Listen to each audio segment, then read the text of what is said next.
개업공인 중개사의 매출 관련해서 혹시 단순 매출로만 보면 거의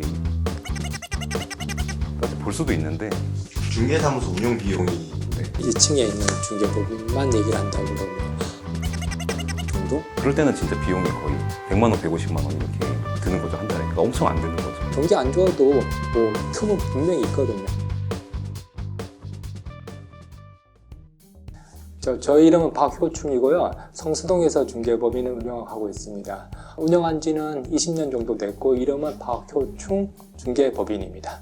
네, 저는 부동산 관련 일 한 지는 3년 됐고 지금 개업공인중개사 혼자 한 지는 1년 차 개업공인중개사 박태양입니다. 박태양 공인중개사 사무소입니다. 아, 이름이 다 이름으로 네, 중개사무소, 네. 중개법인 운영하고 있네요. 저도 그 공통점이 있다고 아, 생각해요. 그러네요. 네. 성도 각이고. 네. 그 개업을 하게 된 계기에 대해서 그래요.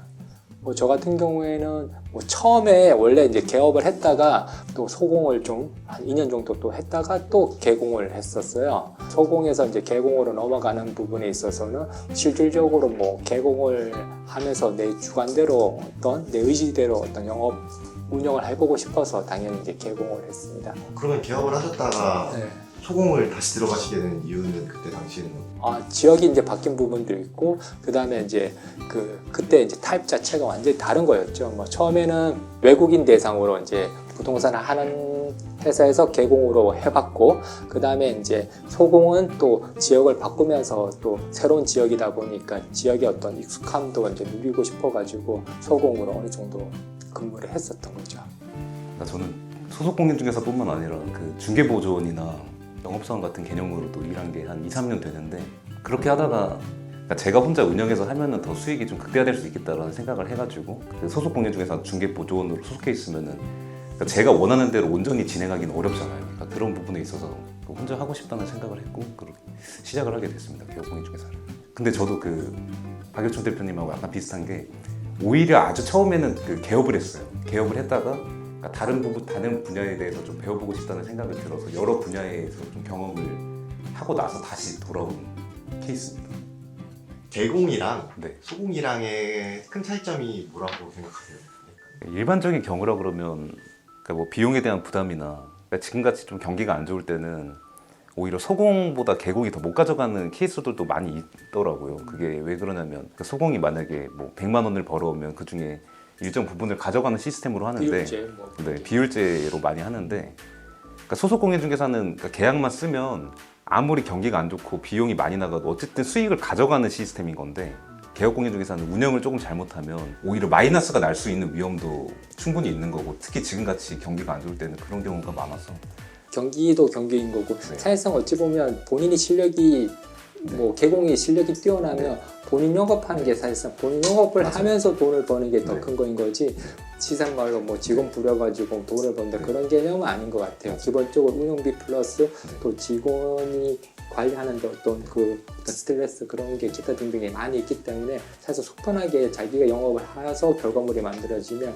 훨씬 더 부가가치가 높은 것 같고 많이 얻는 것 같아요. 개업공인 중개사의 매출 관련해서 혹시 그러니까 단순 매출로만 보면 거의 그러니까 3천만 원 정도까지 볼 수도 있는데 그러니까 순수익은 아니라는 거죠. 그게 그 비율조차도 그 뭐 50%가 될지 70%가 될지 그러니까 순수익률이 그것도 천차만별이기 때문에 그러니까 뭐 그런 차이가 많습니다. 그러니까 매출로만 보면은 근데 이제 또 많다고 볼 수도 있어요. 그 월별로 일정하지 않은 부분도 그렇죠. 있지 않습니까? 네. 그러니까 특히 저 같은 경우는 일반적인 중개업보다도 지금 제가 하고 있는 그 일하고 있는 형태가 매출이 많이 들쑥날쑥한 형태라 그러니까 이 금액이 많다고 하면 많다고 볼 수도 있겠지만 중요한 거는 이제 1년 기준으로 중개 보수를 이제 따져봐야 되는 거지 않습니까? 이번 달은 1억 5천 매출이 일어나도 다음 달에 빵이다 그러면 쫄쫄 굶는 거인 거죠. 그 다음 달은. 근데 그걸 이제 평균 내면 통상 뭐 2천이든 3천이든 뭐 그런 식으로 평균이 나오는 것 같아요. 중개사무소 운영 비용이 네. 얼마나 되는지 많이들 궁금해하세요. 그래서 저희 같은 경우에 만약에 1층에 있는 중개법인만 얘기를 한다고 그러면 한 500에서 한 600 정도? 1층에 지금 직원이 몇 명 상주하고 계시죠? 4명. 네 분에서 네. 네. 그리고 한 대표님 같은 경우는 혼자 하시고 계시잖아요. 네, 혼자 하고 위치도 좋지 않은 데서 하거든요. 그러니까 제가 지금 하는 그 중개업 형태가 위치가 크게 좋을 필요가 없고 그 자동차 교통이나 주차만 편하면 되고 이런 관점에서 사무실 위치를 골랐어요. 월세도 100만 원 이하고 그리고 다른 비용은 거의 광고 비용인데 광고 비용은 거의 천차만별이에요. 매달 꾸준히 이렇게 나간다기보다 특정 상황에는 좀 공격적으로 한다 그러면은 진짜 500만 원도 넘게 쓰고요, 한 달에. 안 쓸 때는 아예 안 쓸 때도 있어요. 그럴 때는 진짜 비용이 거의 100만 원, 150만 원 이렇게 드는 거죠, 한 달에. 그러니까 엄청 안 드는 거죠. 요즘 소공 생활을 안 해보고 바로 개업을 하는 거에 대해서 혹시 어떻게 생각하시나요?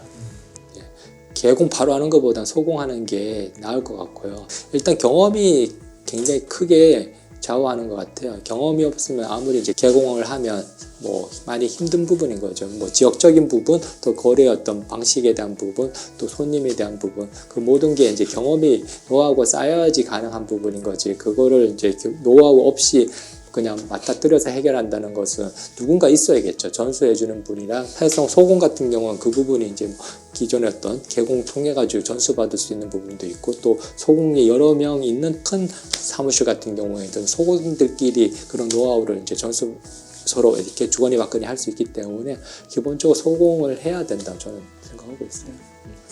네, 맞습니다. 저도 같은 맥락인데 그러니까 어느 정도 이 일이 자기한테 맞는지 좀 검증해보는 시간이 필요하다 생각을 해요. 그 그러니까 개업공인중개사를 바로 시작을 하게 되면 그렇죠. 다시 빠져나가기가 어려운데 그러니까 소속 공인중개사는 이 일이 나한테 정말 안 맞다고 판단하면 다른 일을 찾아볼 수 있는 여지가 있는 거니까 바로 하는 건 좋지 않다고 생각합니다. 현재 공인중개사무소 폐업률이 상당히 높은데 그에 대해서 어떻게 생각하시나요?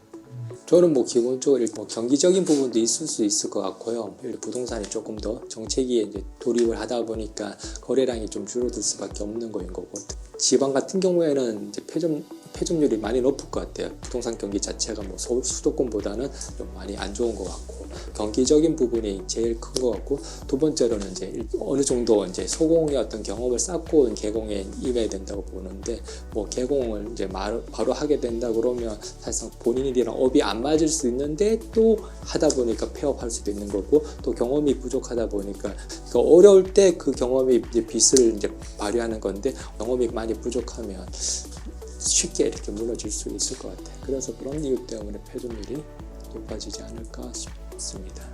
어떻게 보면 자기 하기 나름이에요. 사실상 냉정하게 얘기하면 자기 하기 나름인데 얼마나 에너지를 쏟아가지고 이 시장 변화에 대해서 민감하게 반응하면서 개척해 나가느냐 그게 답인 거인 거지 경기 안 좋아도 뭐 틈은 분명히 있거든요. 개업 공인중개사로서 살아남는 방법.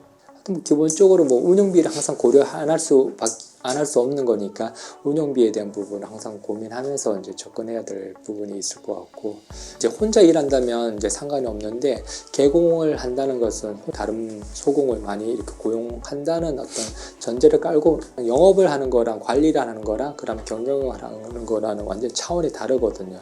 그런 관점에서 조금 더 접근을 해봐야 되지 않을까 싶어요. 그러니까 이거는 제가 젊은 중개사 입장에서 하는 얘기인데 뭐 상가라든지 토지라든지 그런 거는 이제 그 지역에서 오래 하면 할수록 오래 하면 할수록 유리한 부분이 확실히 많은데 그 외에 요즘은 완전 뭐 직방이나 다방 같은 어플이 거의 지배를 하고 있는 구조잖아요.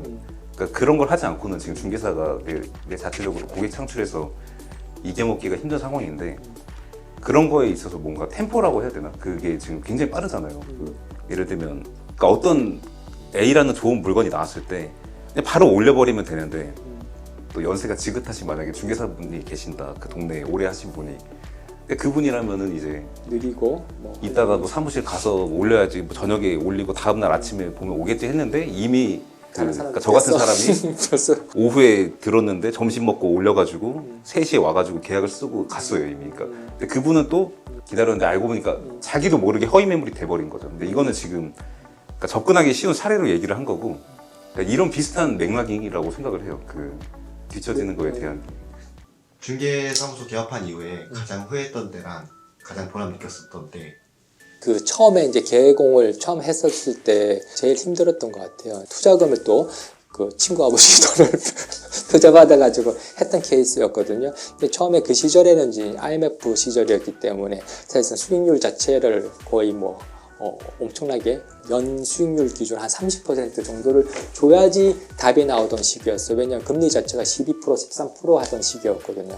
그러다 보니까 한 30% 정도는 수익이 충분히 나올 수 있는 어떤 시장이었는데 또 결과론적으로 딱 봤을 때는 그거에 거의 반 정도밖에 안 되는 부분인 거지. 그러다 보니까 약속한 거에 반 정도밖에 안 되다 보니까 힘들었던 거고 중개업 하면서 제일 힘들었던 시기였던 것 같아요. 네. 하여튼 제일 보람찬 건 그거였던 것 같아요. 어떤 기업을 부동산을 이제 매입을 해드렸는데 그 회사가 사업이 너무 잘 되는 거예요. 그래서 또 확장하고 그런 식으로 계속 이어지는 거인 거죠. 그 이어졌을 때 정말 그 기업의 어떤 성장과 더불어서 나의 수익도 같이 증대될 때 그때가 제일 기뻤던 거죠. 같이 성장하는 기분. 맞습니다. 맞습니다. 아 기쁠 때는 아무래도 뭐 돈 잘 벌 때 제일 그건 수익이 당연하죠. 좀- 아니 그러니까 이게 중개업이 진짜 장점이 네. 있는 게 네. 잘 될 때는 진짜 수익이 진짜 완전 극대화되니까 근데 그걸 또 온전히 제가 가져가 저 혼자 하니까 그러니까 저는 혼자 하는 개업공인중개사가 진짜 좀 이상적인 형태라고 생각을 해요. 그 젊은 사람이 하기에는 그게 있고 슬플 때는 그러니까 신뢰나 이런 거를 많이 중요시하다 보니까 그러니까 이렇게 일을 하다 보면 그러니까 당장의 그 이익을 생각하기보다 그 미래를 바라보려면 어느 정도 책임져주고 이렇게 마무리해야 될 때가 있지 않습니까? 그럴 때 그냥 금전적으로 이렇게 처리를 해주고 그런 적이 있는데 그러니까 돈은 돈대로 없어지고 약간 신뢰도 신뢰대로 깎이면 그럴 때는 진짜 뭔가 허탈하다고 해야 되나? 그만두고 싶었다거나 그런 적. 그런 적은 없어요. 그만두고 워낙 강인해가지고 사실 지금 그만두고- 기쁠 때랑 나쁠 때랑 편차가 되게 많이 커요. 기쁠 때는 엄청 많이 기쁜 거고 나쁠 때는 그냥 그날 하루 그냥 뭐 소주 먹고 말 정도. 수석 공인중개사를 뽑는다면 같이 일하고 싶은 분류. 뭐 기본적 성실은 이제 기본 당면한 어떤 거인 거고 그리고 뭐 어느 정도 어떤 영민함이 있으면 스마트함이 있으면 좋긴 좋은데 그 근본적인 거는 이제 성실함이 최소한은 있긴 있어야 되는 것 같아요. 그 다음에 이제 그 나머지 어떤 스마트함이나 그런 부분이 있다고 하면 당연히 뭐 감사하죠. 좀 진부하긴 한데 좀 긍정적인 마인드를 가진 사람이라고 해야 될까요? 이렇게 그러니까 지금 시기처럼 좀 이렇게 부정적인 이슈가 많을 때는 이거를 좀 같이 헤쳐나가려면 좀 이렇게 무한 긍정할 수 있는 그러니까 긍정적인 생각으로 뭔가 일을 해야 긍정적인 결과가 나온다고 저는 생각을 하는데 아 막 죽겠다 하면서 하면은 될 일도 안 됐다 생각을 하거든요. 그 저랑 같이 이렇게 접하는 거래 당사자들도 그런 기운을 받아간다고 생각을 해야 됩니다. 박효충 대표님이 약간 해주고 싶은 말이 있다거나 아니면 반대로 질문하고 싶은 게 있으시면 일단 해주고 싶은 부분은 기본적으로 굉장히 이제 도전 중심이랑 그 현재의 상황을 개척하려는 게 굉장히 강하신 분인 것 같아요. 중개업이나 아니면 사업적인 관점에서 굉장히 중요한 어떤 자질 중에 하나인 것 같아요. 그래서 이제 가져가야 되는 게 이제 맞는 거인 것 같고 아까 기복 같은 게 좀 있다고 했지 않습니까? 뭐 맷집 같은 것도 좀 많이 키워야 되는 게 중개업인 것 같아요. 도전하면 도전할수록 실패도 많은 거지 않습니까? 그거를 이제 맷집을 키워야 되는데 그게 없으면 정말 너무 힘들거든요. 그래서 그런 걸 많이 키웠으면 좋겠다. 뭐 그런 생각이 동시에 드네요. 좀 광범위한 질문일 수도 있는데 네. 그러니까 지금 시장 흐름에 대해서 다양한 논리가 있잖아요. 우리나라가 인구가 줄어들어서 그 부동산 가격이 떨어진다 이런 논리가 있는데 그거에 대해 반박하는 의견이 인구가 줄어들면 지방이 줄어들지 서울 천만이 줄어들진 않는다. 오히려 그 줄어드는 만큼 서울로 서울권에. 몰린다. 그러면은 오히려 상대적으로 그 서울이 더 상승한다. 이런 논리도 있는데 뭐 100% 맞는 논리는 아니지만 일리가 있다고 생각을 해요. 저도. 그래서 그거에 대해서 도시 집중화는 이제 늘어날 수밖에 없는 것 같아요. 그렇기 때문에 결국은 수도권, 결국 서울의 어떤 부동산 가격은 계속적으로 오르는 건 맞는 것 같아요. 오른다는 것은 결국 거래량이 이제 계속적으로 생긴다는 뜻인 거인 거고, 그래서 뭐 수도권은 계속적으로 투자하더라도 무방하다 보여지고, 또한 이제 그 시장으로 중개업을 계속 진출해도 무방하지 않겠냐라는 게 저 생각인 거고, 뭐 사이클은 항상 있는 거지 않습니까? 사이클에 따라서 뭐 부동산 가격도 당연히 보합도 있고 심지어 떨어지는 부분이 있으니까 그때 조금 더 이렇게 대비할 수 있는 관점에서만 접근하고 그때 이제 견디기만 한다면 뭐 괜찮지 않을까 그런 생각 좀 듭니다. 개업하는 중개사분들에게 하고 싶은 말. 뭐든지 이제 열심히 하는 게 중요한 것 같습니다. 그리고 열심히 한다는 거 플러스해서 이제 스마트하게 머리를 많이 써가면서 이제 열심히 해야 되는 게 무엇보다 중요한 것 같아요. 시장을 너무 쉽게 생각하지 말고 계속적으로 개척한다 그런 마음으로 열심히 했으면 좋겠습니다. 그러니까 저는 그 중개업 시장이 안 좋다, 뭐 부동산 시장이 안 좋다 해도 그 허수가 많다고 생각을 하고 충분히 노력하면 그 좋은 결과를 낼 수 있는 중개업이라고 생각을 하기 때문에 그러니까 많이들 개업하시고 참여했으면 좋겠습니다. 충분히 좋은 성과를 아직도 낼 수 있다고 생각을 합니다. 저는. 하여튼 뭐 그 조금 더 혁신적이고 젊은 분들이 많이 들어와가지고 중개 시장을 조금 더 투명하고 좀 발전될 수 있도록 만들어주면 참 좋겠습니다. 네, 이상 마치겠습니다. 아, 네, 감사합니다. 고맙습니다. 수고하셨습니다. 네.